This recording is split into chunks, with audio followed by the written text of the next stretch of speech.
Push that rock with some math. Let's talk angles. So y'all are used to an angle. It has a vertex. It has two sides or rays. And we measure angles by, we want to measure of how fat they are, how wide they are, how much they open. And we use degrees. And what are degrees? Well, first, we think of every angle as a central angle, meaning this vertex is at the center of some circle. So I'm going to pull out my CD here, my circle drawer. This is not a Draftsman compass or anything, but it's a nice way to draw a pretty circle. And if I place this vertex at the center of the circle, then the number of degrees that is cut away, so there's 360 degrees in a circle. That's a Babylonian leftover when they were using sexagesimal, which is base 60. But anyway, there's 360 degrees in the full circle, and if we cut away however many degrees the angle cuts, then this is called the arc. Here, this is the arc that it cuts. However many degrees that arc contains, that's the degree measure of the angle. Now, some of you are saying, well, there's another arc over here. Yeah, we're always usually, well, not always. I mean, I'm referring to this, what they call the minor arc, and then there's a major arc. But anyway, what we cut away, we could talk about this angle as well, but that's a different angle. It's obviously wider. But anyway, however many degrees you cut away, that's the measure of the angle. But that's this 300, giving a circle 360 degrees and then cutting away some of it's a very archaic, weird way to measure. We normally like measuring things where the number means something that's tied to length or a count. You're counting things or you're measuring distances. That's what numbers usually represent. So can you think of a way to measure the fatness of the angle using a length? Can you think of one? While you think of it, let's get another definition. By the way, this definition was central angle is an angle with the vertex at the center of a circle. No big deal. Let's get another definition under our belt. Standard position angle. A standard position angle is an angle in a Cartesian plane with the vertex at the origin. So I'm going to draw a Cartesian plane here. And we're going to make sure this vertex is at the origin. And not only that, not only is the vertex at the origin, but one of the sides is on the positive x-axis, coincides with the positive x-axis. They call that the initial side. Or we call it, I guess I should say. And this is the terminal side. And what you're supposed to kind of envision is both sides, both rays start right here. And one stays put and the other one opens up and it's rotating.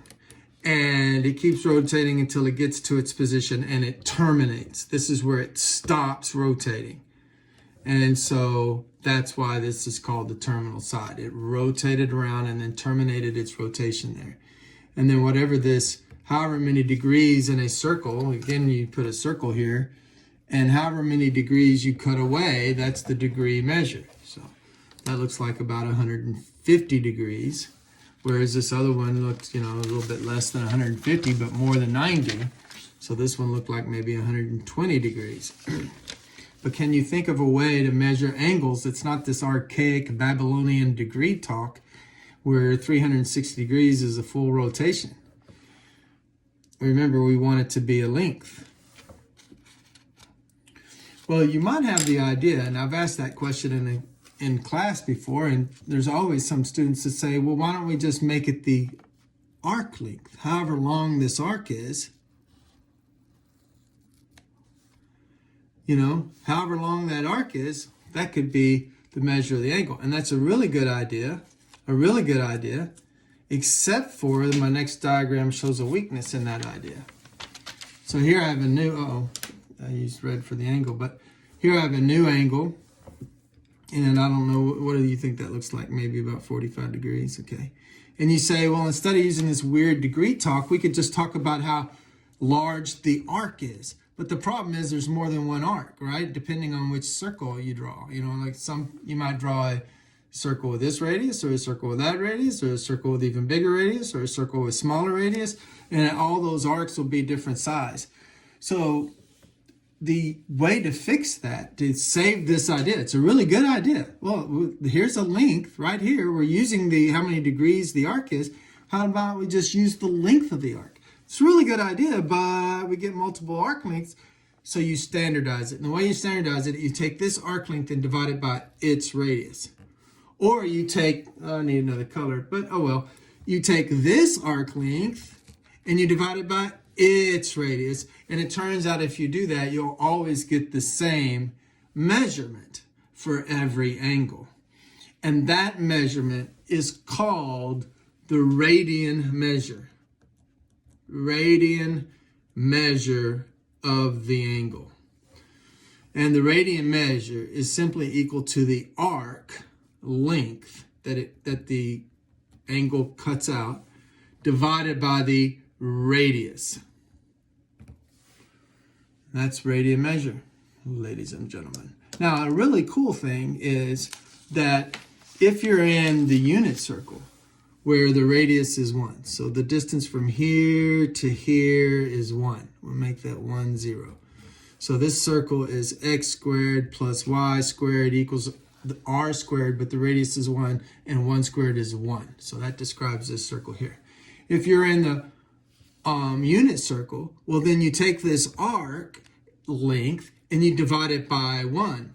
Well, then this measure here in radians, we'll use the Greek letter theta often to represent angles.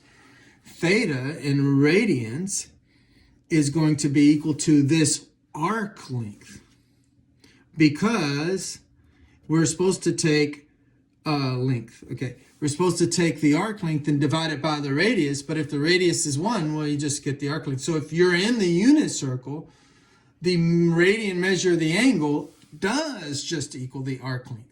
But if you're in some other circle, you standardize it. You take, if you're in a bigger circle out here, you take the arc length that it cuts away and divide by the radius, and you'll get the same thing as the arc length from here to here when the radius is 1. Math made simple. Simpson math.